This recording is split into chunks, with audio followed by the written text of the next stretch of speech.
Assalamualaikum warahmatullahi wabarakatuh. Balik lagi di video sore. Ya, alhamdulillah hari ini kita sudah di hari ke berapa ini? Ke-7 ke-8. Hari ke-8 bulan Ramadan tahun 1442 Hijriah. Mudah-mudahan apapun pilihan kita, baik tarawih di rumah ataupun tarawih ke masjid, karena situasinya memang buat sebagian orang mungkin masih boleh untuk tarawih di rumah. Untuk sebagian daerah ada juga yang mungkin yang sudah boleh untuk tarawih ke masjid, silahkan saja. Mudah-mudahan kita sampai hari ini masih senantiasa tetap nyambung dan nggak bolong-bolong insya Allah. Kalau Ramadannya mah udah saya yakin kayaknya yang nonton atau yang dengerin udah nggak bolong-bolong lagi. Tapi mungkin kalau tarawih kita mudah-mudahan sama-sama menjaga. Walaupun Rasulullah pernah nggak tarawih karena takut dijadikan wajib, tapi kita sebagai manusia biasa mudah-mudahan kita nggak ada bolongnya gitu.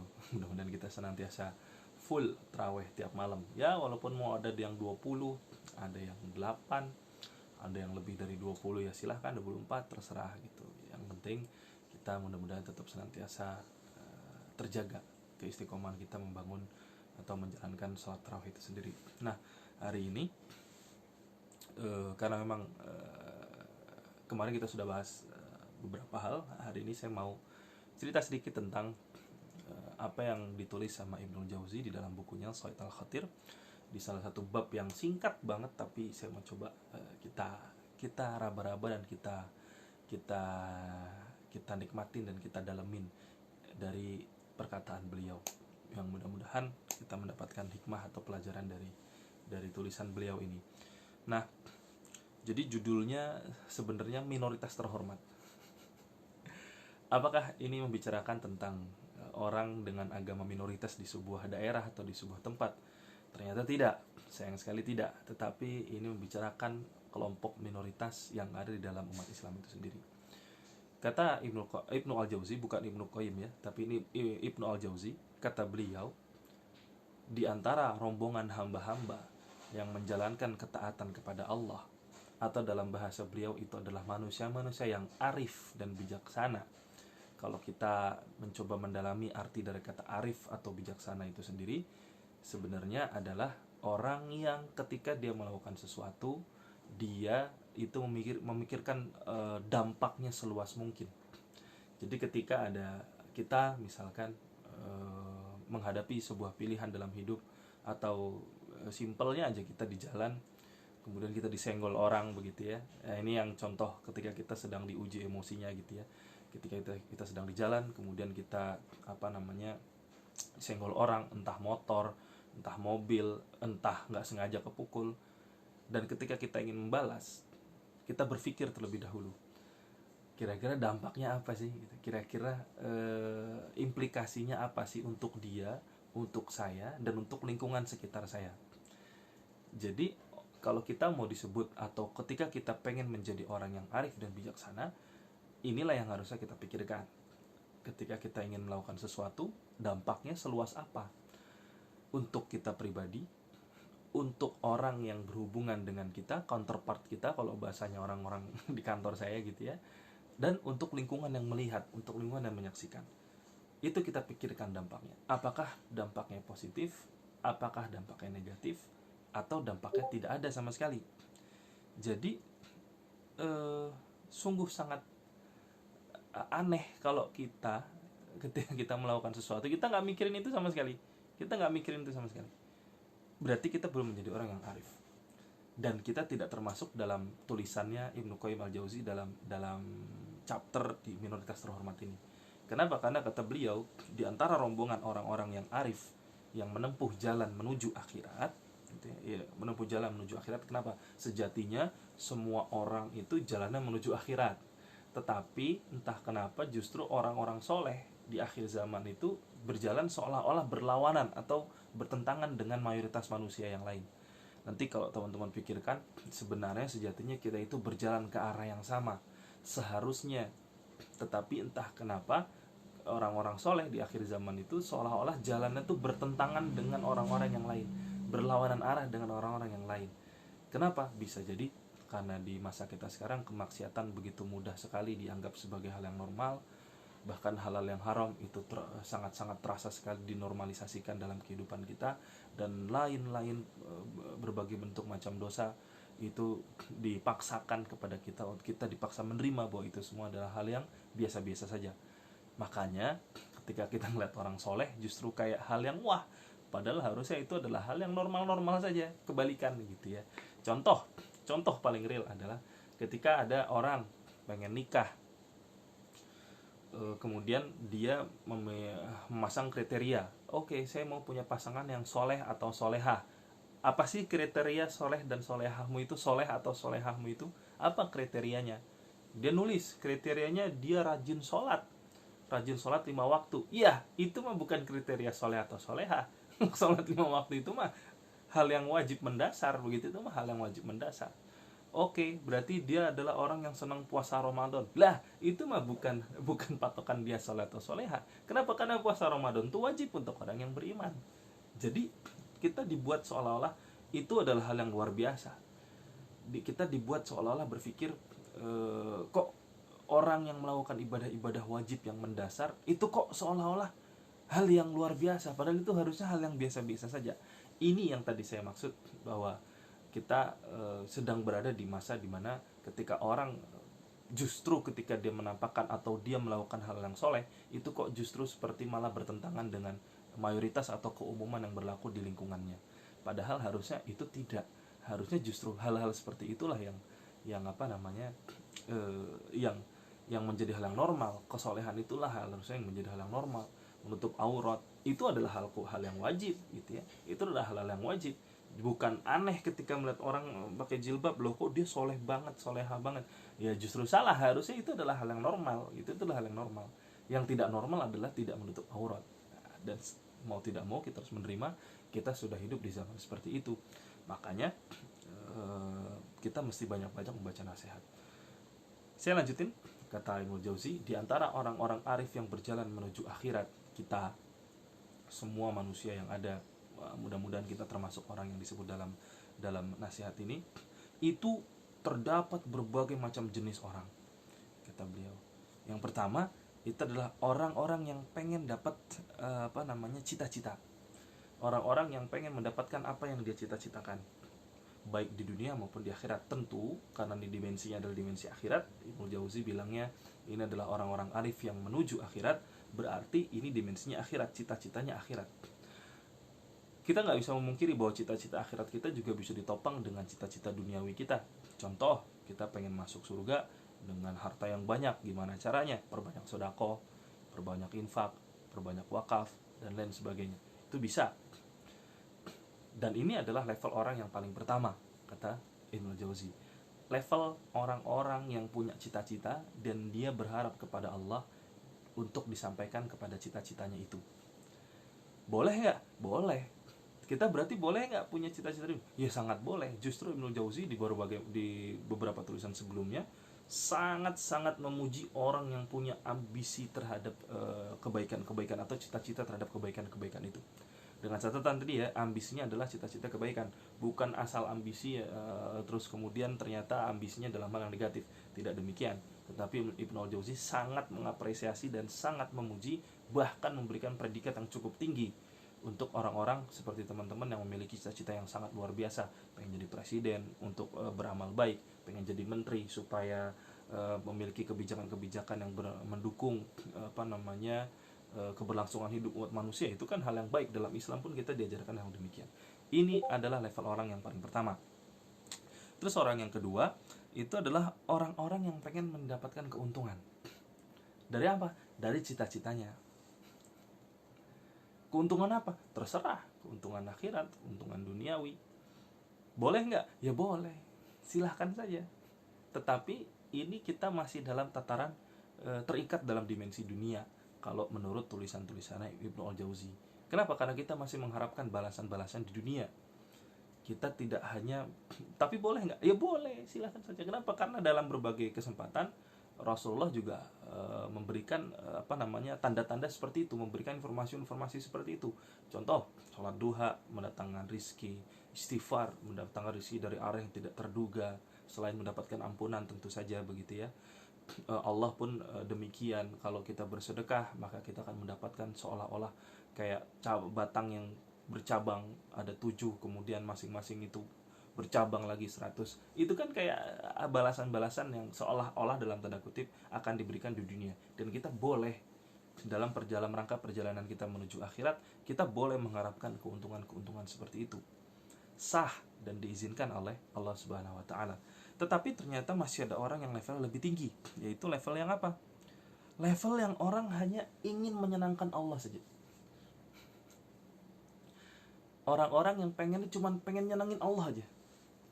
Kalau Allah senang, maka saya pasti akan dapat apapun. Bahkan bisa jadi dia nggak mikirin lagi dia akan dapat apa. Yang dia pikirkan itu hanyalah kesenangan Allah Subhanahu wa taala. Yang dia jalankan, yang dia lakukan, amal-amal yang dia kerjakan, itu semata-mata untuk Allah Subhanahu wa taala. Dia nggak mikirin lagi balasan atau keuntungan-keuntungan di dunia. Pokoknya itu ya terserah Allah. Orang-orang pada level ini memahami bahwa ya, bahkan bisa jadi dalam konteks dunia begitu, dalam konteks duniawi, dia sudah paham bahwa kalau Allah itu ridho terhadap dirinya, dia minta apapun gitu ya, itu mudah bagi Allah buat mengabulkan. Kalau Allah sudah mencintai dia dan Allah sudah menyenangi dia dengan apa yang dia kerjakan, amal-amal yang dia berikan, amal-amal yang dia persembahkan, ya itu sudah pasti sama Allah dikasih semua. Jadi ini adalah level yang lebih tinggi lagi. Dia melakukan ibadah bukan untuk mendapatkan balasan keuntungan, tetapi semata-mata untuk menyenangkan Allah Subhanahu wa taala. Ini adalah level yang ketiga. Dan orang ini merasa puas ketika Allah menerima dirinya. Jadi standar dia bukan lagi mendapatkan keuntungan di dalam hal dunia, tetapi standar dia adalah dia diterima sama Allah Subhanahu wa taala sebagai seorang hamba. Kesadaran ini yang penting sekali, bahwa yang paling penting ya kita diterima sama Allah. Ada loh orang yang ketika dia beramal dia merasa ya itu karena diri saya sendiri. Ada loh orang yang ketika dia melakukan sholat, rajin sholat begitu ya. Rajin sholat, lagi-lagi kalau kita kembalikan ke definisi di pertama tadi, bukan yang hanya sholat wajib 5 waktu saja, yaitu rajin. Senang sholat tuh berarti dia menambahkan dengan sholat-sholat lain, sholat malam, sholat duha, rawatib, dan lain sebagainya. Itu sama dia dipenuhi, dijalankan, ditambah-tambah. Ini ada orang yang menganggap itu kan karena kekuatan dan kesolehan saya. Sedangkan orang di level ketiga tadi nih, yang tujuannya dia dan keinginan dia adalah supaya Allah menerima dia saja, dia memiliki kepahaman, dia memiliki kesadaran bahwa dia tidak bisa melakukan ibadah-ibadah itu tanpa rahmat dari Allah Subhanahu wa taala. Kisah yang paling terkenal akan hal ini tentu saja adalah kisah ketika ada seorang abid, ada seorang ahli ibadah yang tinggal di gunung, tinggal di puncak gunung begitu ya. Terus dia melakukan ibadah ratusan tahun lamanya. Setiap dia lapar, dia tinggal turun sebentar, ada buah-buahan. Kalau yang pernah saya baca ada pohon delima, tapi yang lebih umum memang menyebut ada pohon buah.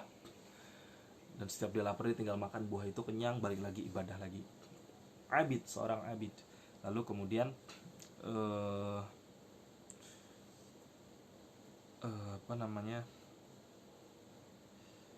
jadi lupa tuh saya. Kemudian dia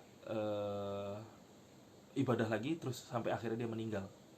Setelah dia meninggal, sama Allah dibilang bahwa orang ini masuk ke dalam surga karena rahmatku.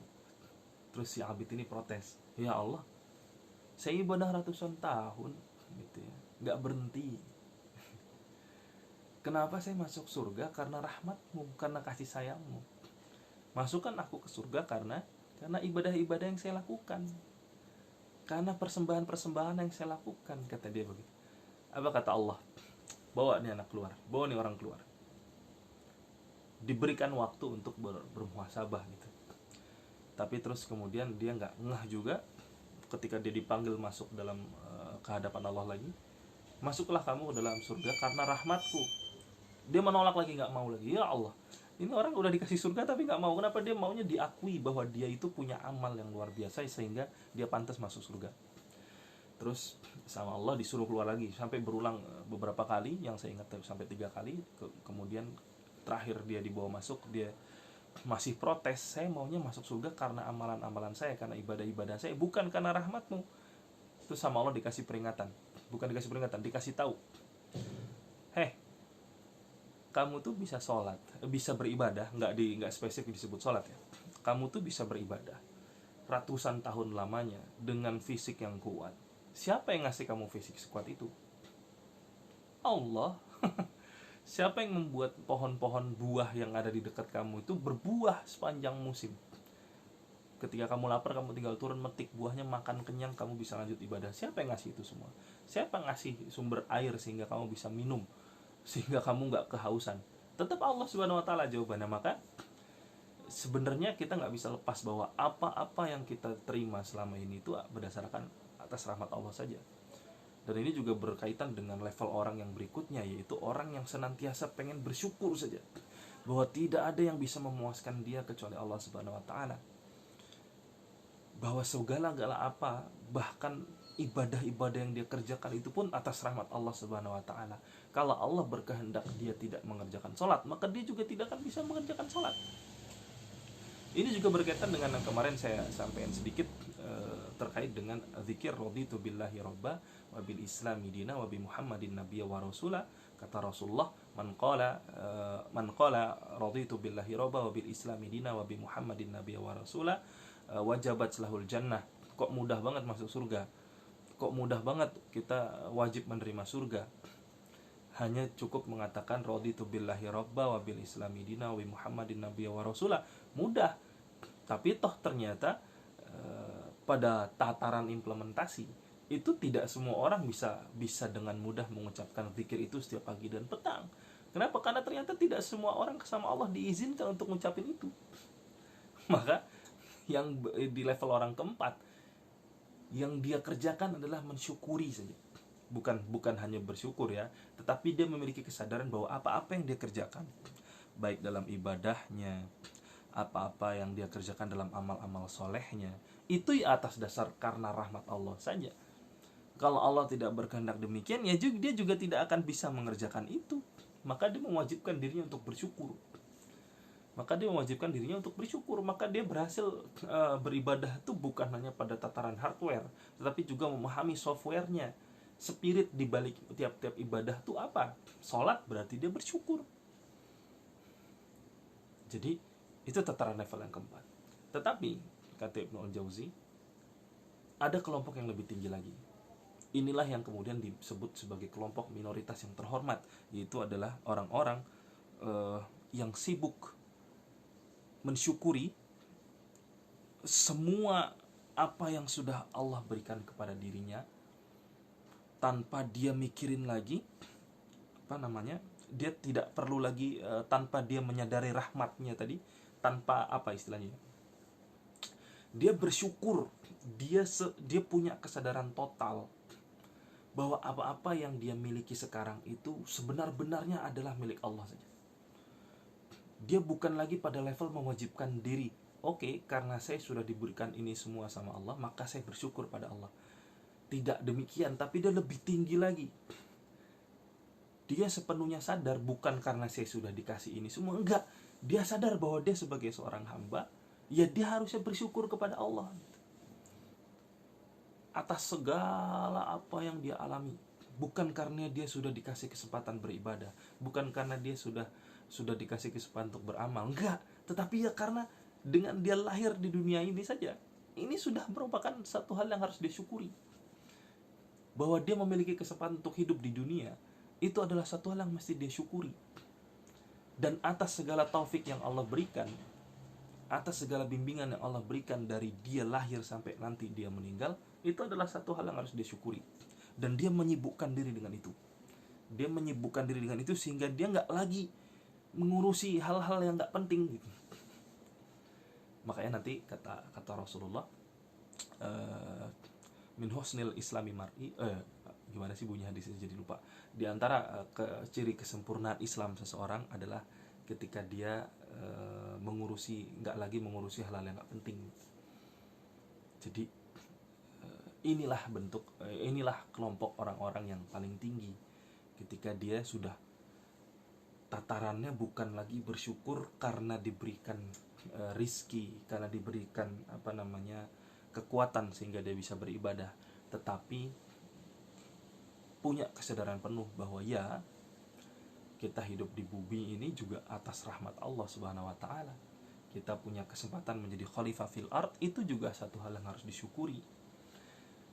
Maka teman-teman sekalian, mari kita berusaha menjadi orang-orang yang bersyukur bukan hanya ketika kita diberikan rizki sama Allah Subhanahu wa taala, tetapi kita juga mesti menyadari bahwa setiap detik kehidupan kita, bahwa setiap tarikan nafas kita, bahwa setiap ide-ide yang masuk dalam pikiran kita itu juga sebenarnya adalah taufik dari Allah Subhanahu wa taala, bimbingan-bimbingan dari Allah Subhanahu wa taala, yang bisa jadi sebenarnya Allah ingin membawa kita ke akhirat, ke jalan yang jauh lebih baik, dan tentu saja membawa kita ke dalam surganya Allah Subhanahu wa taala. Allah alam bisawab. Sampai ketemu lagi di esok hari. Afu minkum. Assalamualaikum warahmatullahi wabarakatuh.